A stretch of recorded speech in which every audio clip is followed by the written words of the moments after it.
ताज्या घडामोडींसाठी स्वानंद न्यूजला सबस्क्राइब करा आणि बेल आयकॉनवर क्लिक करा। प्रतिवर्षाप्रमाणे यावर्षीही संत निरंकारी मिशनच्या वतीने 24 एप्रिल रोजी मानव एकता दिवस आयोजित करण्यात आला होता। हा दिवस युगप्रवर्तक बाबा गुरबचन सिंग जी यांचे परोपकारी जीवन व त्यांच्या लोककल्याणकारी भावनेला समर्पित आहे। मानव एकता दिवसाचं औचित्य साधून संत निरंकारी मिशनची समाज कल्याण शाखा संत निरंकारी चॅरिटेबल फाउंडेशनच्या विद्यमाने संत निरंकारी सत्संग भवन मोठा गाव डोंबिवली या ठिकाणी आयोजित भव्य रक्तदान शिबिरात भर उन्हाळ्यात देखील तब्बल 252 निरंकारी भक्तांनी उत्स्फूर्तपणे रक्तदान केलंय। यामध्ये 226 पुरुष तर 26 महिला रक्तदात्यांचा समावेश होता। जे महानगर रक्तपेढीने रक्त संकलनाचं कार्य केलं।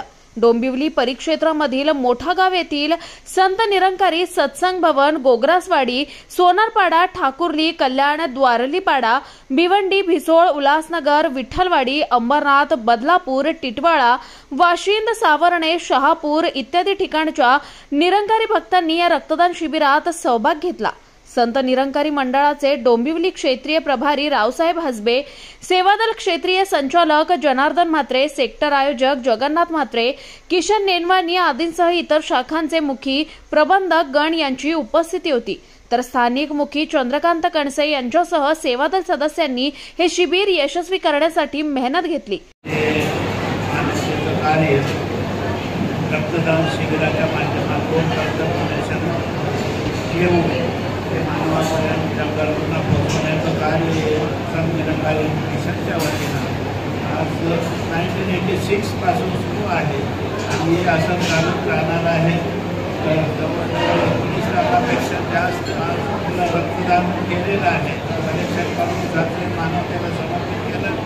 त्यामुळे आज हा एक दिवस आमच्या पाठीला हिशाला आला। त्याच्यामध्ये सर्वजण पूर्णपणे सामील झालेले आहेत आणि या सामील झालेल्या भक्तांच्या साथसोबत सर्व सुखरूपाचा रक्तदानाचा सत्व असतो आणि त्यामुळे या सत्वच्या प्रयत्नातून सकाळी 8:30 पासून एका सुंदर व्यवस्थेला न्याय देत साथसोबत या आमच्या सर्व डोनर्सनी त्यामध्ये मी योगदान दिलं त्याबद्दल त्या सर्वांचं आभार मानतो।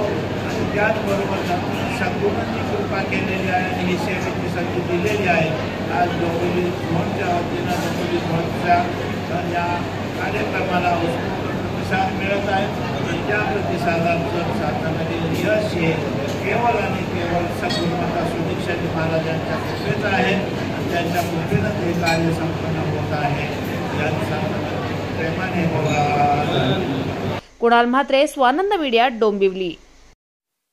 ताज्या घडामोडींसाठी स्वानंद न्यूजला सबस्क्राइब करा आणि बेल आयकॉनवर क्लिक करा।